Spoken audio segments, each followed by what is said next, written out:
Chosen one, pause where you are and let these words settle deep within your spirit, for this is no ordinary moment. What has drawn you here transcends human understanding, rising far above mere chance or circumstance. The stirring you feel in the depths of your being is neither fabrication nor fleeting emotion. It is the unmistakable frequency of divine alignment. The courts of heaven have orchestrated this precise intersection between your destiny and this present hour, positioning you exactly where you need to be for what is about to unfold. The ancient scriptures reveal a sacred pattern. The Lord reveals his secret to his servants, declares the prophet Amos. This is not casual information being shared with the masses. This is confidential counsel from the throne room, whispered into the ears of those who have been marked for assignment. And right now, in this suspended moment, you are being entrusted with revelation that carries urgency, precision, and prophetic weight.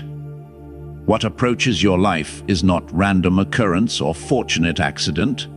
It has been appointed, scheduled, and sealed in the heavenly records for the closing days of January. You have questioned the seasons of delay, haven't you? You have wrestled in the midnight hours with doors that remained shut despite your knocking. You have wondered in the silence why momentum ceased, why promises seemed to stall, why the movement you expected never materialized. But hear the voice of eternity speaking clearly into your confusion. That silence was never denial, and those delays were never rejection. Scripture declares with unwavering certainty, to everything there is a season, and a time to every purpose under heaven. What appeared motionless from your earthly vantage point was actually meticulous scheduling in the realm of the Spirit. Heaven has been engaged in strategic repositioning, beloved. While you felt the frustration of waiting, the Almighty was shifting circumstances, rearranging people, and blocking pathways that would have extracted a devastating cost from your destiny had you traveled them prematurely. What looked agonizingly slow in the natural realm was deliberately precise in the supernatural. The delays you endured were divine interruptions, protecting you from premature exposure, immature decisions, and connections that would have compromised what God was carefully constructing in secret. Nothing, absolutely nothing, in your journey has been accidental. When the Eternal One marks a specific time for breakthrough, preparation has already been set in motion long before you recognize the season. Angels have already received their assignments concerning your life, for Scripture confirms, are they not all ministering spirits, sent forth to minister for them who shall be heirs of salvation? The celestial realm has been activated on your behalf. Spiritual forces have been deployed. Divine strategies have been implemented while you slept, while you wept, while you wondered if anything was happening at all. And now, light is breaking through the darkness. Destiny is opening like a flower that has waited through winter for its appointed spring. This is your moment, beloved, not because you manufactured it, but because heaven scheduled it. Stay alert and spiritually awake, for what is unfolding carries eternal implications. The resistance that has pressed against you with suffocating weight is already being handled in the courts of heaven. What stood as an immovable obstacle is shifting even now. The pieces of your life that seemed scattered and disconnected are moving into divine alignment, fitting together with supernatural precision. By the time January closes its final chapter, clarity will flood the places where confusion once reigned. Direction will rise within you like the sun breaking over the horizon, dispelling every shadow of uncertainty. What felt like endless waiting is transforming into sudden acceleration. This is not wishful thinking or positive confession. This is heaven honoring an appointment that was set before time began. The ancient wisdom declares, He makes everything beautiful in its time. Your time has arrived. If your spirit is bearing witness to these words, if something deep within you is resonating with unmistakable recognition, then you must respond. Alignment in the natural realm requires agreement with what has already been established in the spiritual realm. This is not passive observation. This is active participation in divine plans. The remnant is rising across the earth, and you are part of this sacred company. You are not merely a spectator in this unfolding drama. You are a co-laborer with heaven itself, carrying assignment that extends beyond your personal blessing into the purposes of God for your generation. What you release in this moment, your agreement, your faith, your declaration of trust, becomes prophetic seed that announces confidence in God's perfect timing. Scripture promises, "I have planted, Apollos watered, but God gave the increase." What you sow in obedience now will open doors that exist beyond your natural reach, create connections you could never orchestrate, and release provision that defies economic logic. Stay positioned in this place, beloved, for the awakening is not coming, it is already unfolding, and you have been chosen to walk in the reality of it. Do not scroll past this moment as if it were common content. Do not dismiss what is pressing upon your spirit as mere inspiration or motivational speech. What is unfolding before you now is neither casual nor optional. The Spirit of the living God is drawing you deeper into plans that have already been established, pulling back the veil on mysteries that have been hidden, revealing why certain doors remained closed until now, and why January had to close before the heavens could open in the way that is coming. There is profound significance in why manifestation has waited until the final days of this month. And there is critical importance in how you must position yourself so you do not walk past what heaven has decided to release. When this revelation settles into the depths of your spirit, not just your mind, but your innermost being, you will understand with perfect clarity why God would not allow you to miss this moment. You will recognize why you kept coming back to seek His face. You will comprehend why restlessness drove you to your knees when others were content with comfort. The weight you feel is not burden, it is the substance of divine purpose pressing upon your life, preparing you to carry what is about to be entrusted to you. Heaven does not release inheritance to those who are unprepared to steward it. The waiting was never punishment, beloved. It was preparation. The silence was never absence. It was the sound of construction happening in realms you could not see. And now, as January draws to its appointed close, what has been built in secret is about to be revealed in power, and you will know beyond any shadow of doubt that only God could have orchestrated what you are about to witness. Now listen closely, chosen one, and allow these words to penetrate beyond the surface of casual hearing into the sacred chamber of spiritual understanding. Not everyone who encounters this message will grasp its urgency or feel the weight of what is being declared. That reality does not diminish anyone's value or question their faith. It simply reveals the nature of divine assignment. Heaven operates with intentional selectivity when destiny hangs in the balance, speaking with precision to those who have been marked for specific purposes in specific seasons. The psalmist declares with profound insight, "The secret of the Lord is with those who fear Him, and He will show them His covenant." This is not information broadcast indiscriminately to the masses. This is sacred counsel, whispered into hearts that have been prepared to receive it, stewarded only to those who approach the divine with reverence and trembling awe. Some people hear noise when heaven speaks. Others hear a clear and unmistakable summons. If this message presses upon your spirit with increasing intensity, If something within you cannot dismiss or ignore what is being released, it is because these words were specifically aimed at your life, your season, your appointed moment. This is not arrogant speaking, beloved. This is calling. There exists a monumental difference between curiosity and commission. Curiosity listens lightly, entertains ideas without commitment, and moves on when interest fades. But calling, true spiritual calling, listens with reverence, responds with the whole heart, and cannot walk away even when understanding is incomplete. The ancient scriptures capture this beautifully.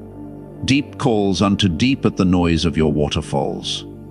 Your spirit is responding to divine frequency before your natural mind can construct explanations or formulate understanding.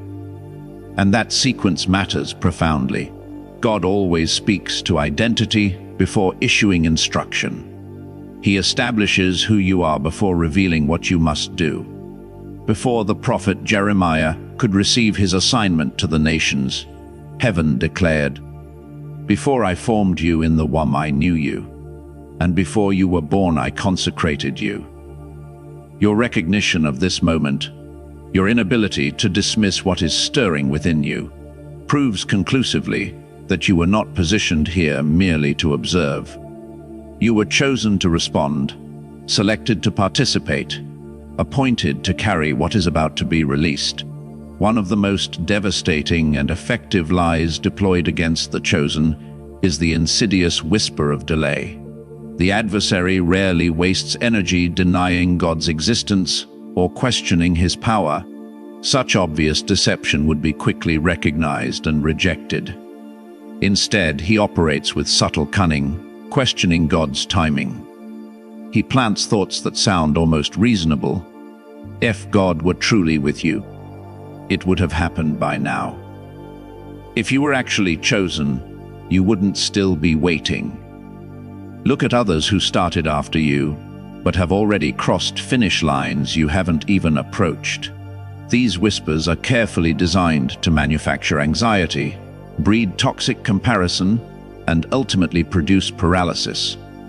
But they are fundamentally false, rooted in deception rather than divine truth. God is not governed by human clocks or cultural calendars. He exists outside the constraints of time because he authored time itself. The Apostle Peter reminds us with startling clarity, "With the Lord 1 day is as 1,000 years, and 1,000 years as 1 day."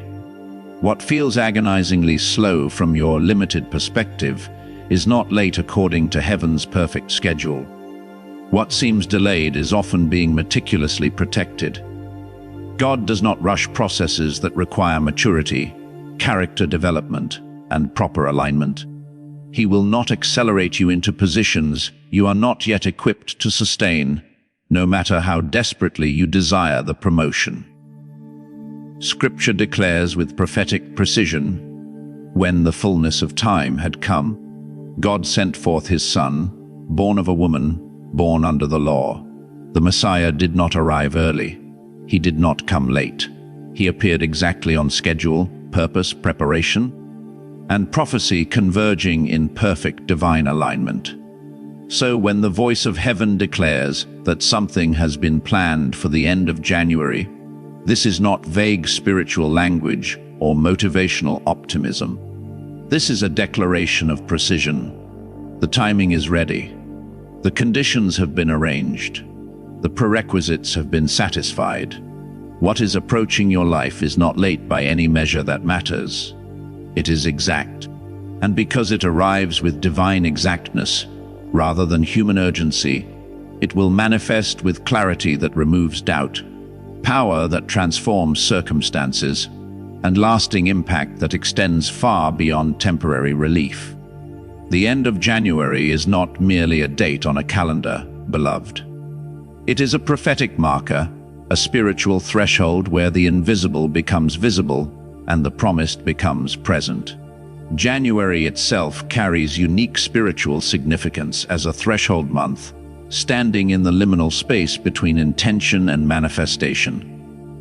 It is where declarations spoken in hope are tested by the fire of obedience, where the substance of faith is revealed, whether rooted in fleeting emotion or anchored in unshakable trust. This is precisely why January feels spiritually heavy for so many. As results do not appear with the speed human impatience demands, doubt attempts to establish residence in the mind.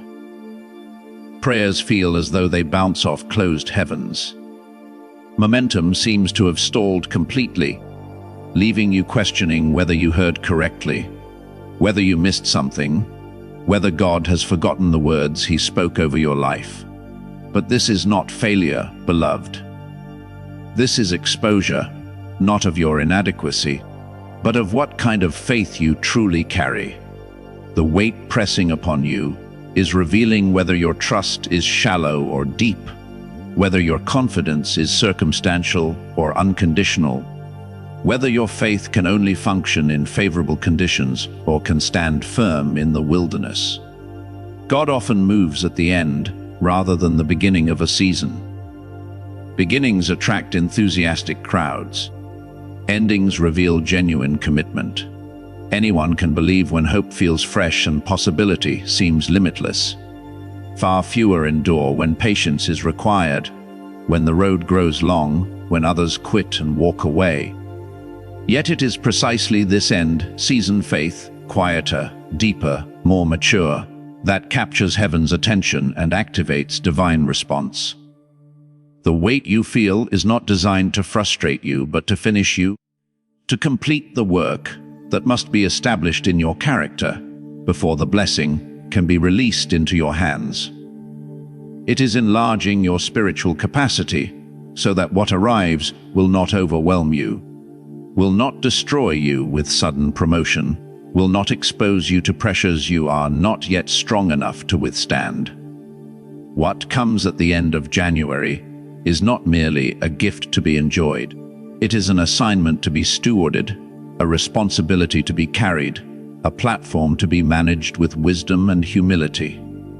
This is why you could not receive it until now. This is why the delay was necessary. You were not being punished, beloved.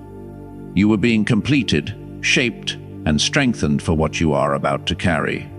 When God maintains silence, He is never idle. Silence in the natural realm does not indicate absence or rejection. It marks the space where God performs His deepest, most transformative work. While you wait, feeling forgotten, heaven is moving with strategic precision. While you wonder if anything is happening, God is working behind veils you cannot yet see through. His silence is not a pause in activity, it is preparation unfolding beyond your limited sight. Behind the scenes of your visible circumstances, the Almighty is rearranging hearts that affect your future, opening doors you did not know existed, closing doors that would have led to devastation, and aligning destinies in ways that will astound you when the full picture is finally revealed. Scripture whispers with profound comfort, "Be still and know that I am God." Silence protects the sacred process from premature exposure and human interference. If you could see everything at once, every connection being formed, every obstacle being removed, every enemy being repositioned, you might rush ahead in your own strength, instead of trusting His perfect timing. Consider Joseph, that ancient dreamer who endured silence in the pit where his brothers threw him, silence in Potiphar's house where he served with integrity, silence in the prison where he was forgotten. Yet throughout every silent season, heaven was actively shaping his character, developing his gift of administration, and preparing him for authority he could never have managed had he received it prematurely. Silence was not delay in Joseph's story. It was divine development. It was the crucible where a dreaming boy was transformed into a governing man. Scripture promises with certainty, after you have suffered a little while, the God of all grace will Himself restore, confirm, strengthen, and establish you. What felt hidden in your journey was actually strategic concealment. God covers his greatest works until the appointed time of unveiling, so that no human flesh can claim credit, so that when manifestation comes, everyone will know that only God could have done this.